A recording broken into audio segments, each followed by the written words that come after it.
Hi everyone, in this fly tying video I'm going to be tying up a dyed black pheasant tail purple rib Diawl Bach. So bit of a mouthful there, but it is essentially just a Diawl Bach variant or variation that works exceptionally well. I've already tied a few purple patterns out there, but I wasn't actually going to tie this up right away. I was going to leave the Diawl Bach for my trial fly series when I finally get around to doing that. However, a fishing buddy reached out and asked if I could put this pattern together for him. He wants to tie some Diawl Bachs and wanted to see how I tie them. So yeah, I hope you like this variant. I hope you like the pattern. Like I said, it's a bit of a mouthful.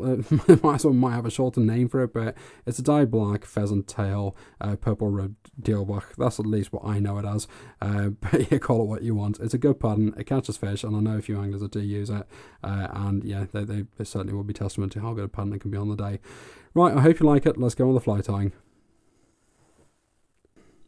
The hook in the vise is a talon claw size 12. And the thread I'm using is Vivus B11 14/0. So it's essentially a wine colour. If you're looking at any colour in say UTC, it'll be the UTC wine. Vivus, I think, classed theirs as claret. But that's the colour I'm using. So I'll just start with a quick thread base. I am going to purposely tie this just a fraction short too. The tail fibres, I'm using Indian cockhackle dyed black. Take a little clump. I was going to catch those in. For the counter ribbing, I'm using Simplify 0.1mm silver wire. And then I'm using purple fine tinsel. Again, that's Simplified purple fine tinsel for the ribbing itself. I'm just going to work the thread wraps in, go towards the hook eye, take off any waste section that's no longer needed. Give them a quick, give the bobbin a quick spin anti-clockwise, just to open the thread up a bit. And I was going to work that back down. Just like so. Now, a little bit unusual, I suppose, because usually you're just tying the pheasant tail. So that's a black pheasant tail I'm using.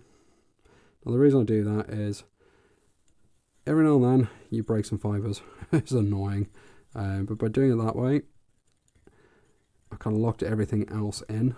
So if I do break some fibres, I'll need to unwind my thread. I'm not having to unwind everything, so just a little tip there if you're breaking fibres. Okay, I'm just going to put an extra few turns in so I can use the rotary function of my vise.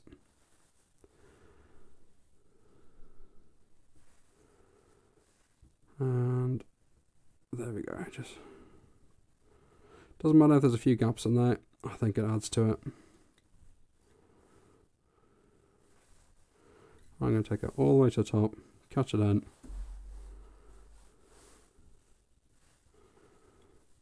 Few turns just to lock everything in place and snip. Next then is the purple, so in goes the purple tinsel. Just unwrap those few extra wines I've just got and put in there by the rotary function. I'll snip that off. Okay, and then 3, 4, 5, 6, 4, 6 or so counter wraps in there, just so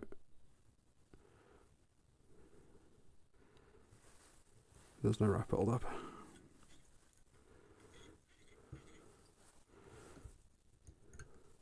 Right, and that's what we have.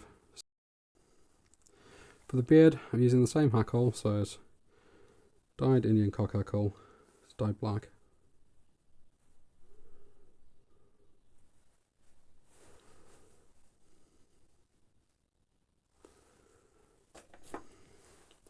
Going to put in a bit of wax, just get that little bit of extra grip.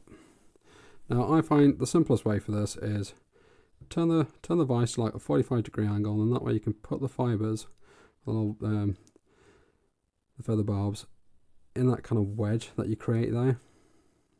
So just slide it up into that wedge, take your non-wrapping hand and grab them all together like that. Now when you add a few wraps in, I'll kind of straight away wrap them underneath for you. So any loose fibres there, just get rid of them. And if you need to, just kind of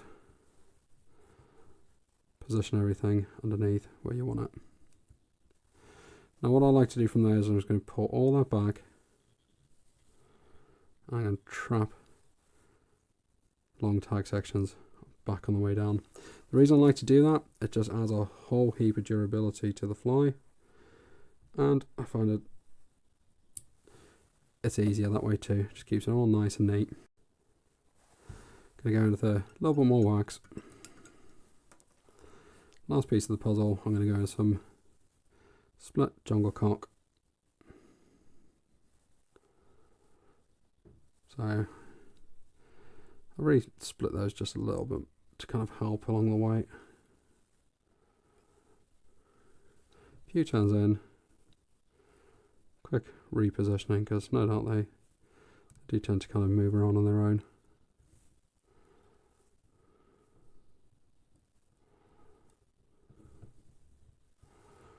Once I'm happy with where I want them, a couple extra wraps just to make sure they're locked in. If I need to, I'll backtrack a little bit.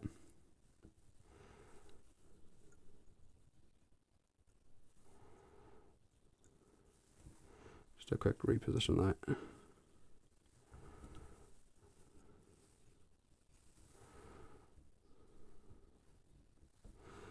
Okay, you can just kind of snip those off if you like to, but I find it's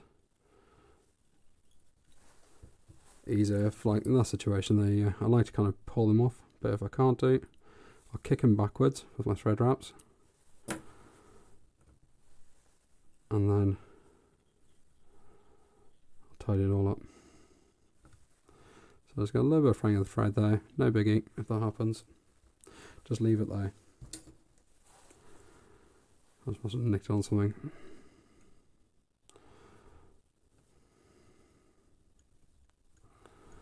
Okay, 4 or 5 times we're finishing that.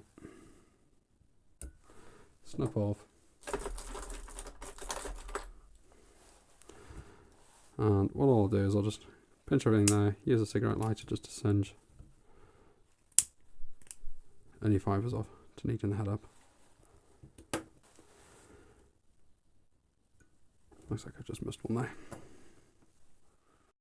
Right, final piece is varnish.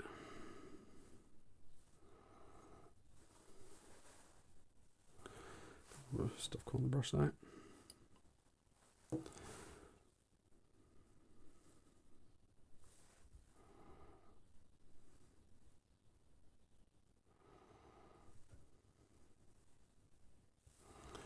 Let that dry, go on with another coat, and there you have it. Hope you've enjoyed that.